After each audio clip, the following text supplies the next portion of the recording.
we provide a whole range of supportive care services to cancer patients.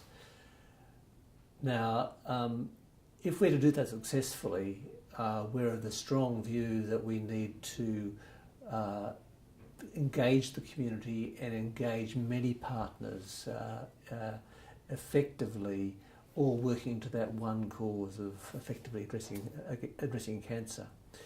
Critical to this is, of course, our people, the way our people lead, the way our people work with others, the way people organise their work, the way people work together towards common goals.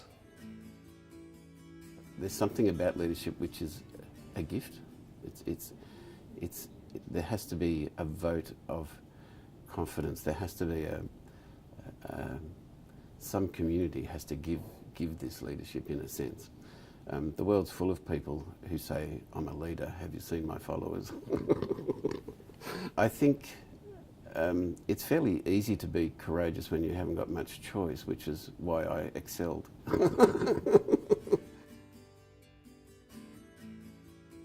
I think you've got to really have the courage to disregard the disempowerment and the helplessness that cancer brings with it. And you can't afford to fall into a trap of, let's call it disability. I think that you've got to focus on the big picture. You can't focus on the poor survival statistics of cancer. You've really got to have the resilience to look at you and your story and how you're going to climb out of it. Because if you allow yourself to get into the black hole, you'll never crawl out of it. If not now, when? If not you, who? If not here, where? And so I think that what's driven me has been the immediacy of dealing with problems. I was in Japan for 15 years, in Nagasaki, where the atomic bomb landed and destroyed many homes, etc. I remember after we arrived in Nagasaki, we went out for a walk one Sunday afternoon. We came home and the devastation had touched us so much that we said we don't want to go out anymore. But we did go, of course. Look, I love the Cancer Council's values, and to me they're almost like 4 legs on a chair, and courage is right up there as one of the most important. And courage for me is, you can be brave by being fearless, and I don't think that that's real courage. Courage is when you keep going even though you are afraid. When you recognise the odds but you decide to push through them. That's what courage is for me. Courage to me is being resilient, and for me it was, and for Bernie, it was a case of unshakable childlike faith. We faced some enormous challenges, and at no time ever did Bernie ever doubt that we would see victory in that situation.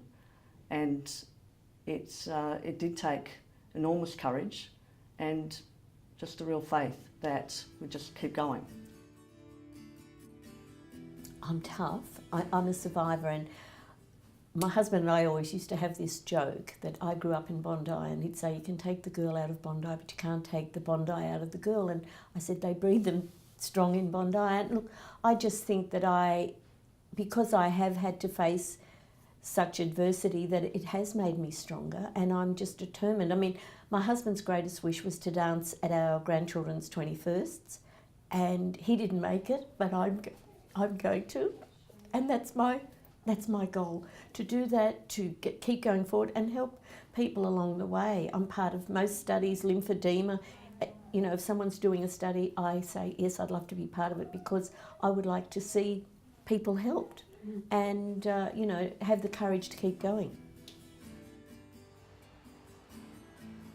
Courage is out of the 4 values with Cancer Council, courage is the actual one, the word that I picked out. That's the one for me that makes a real difference.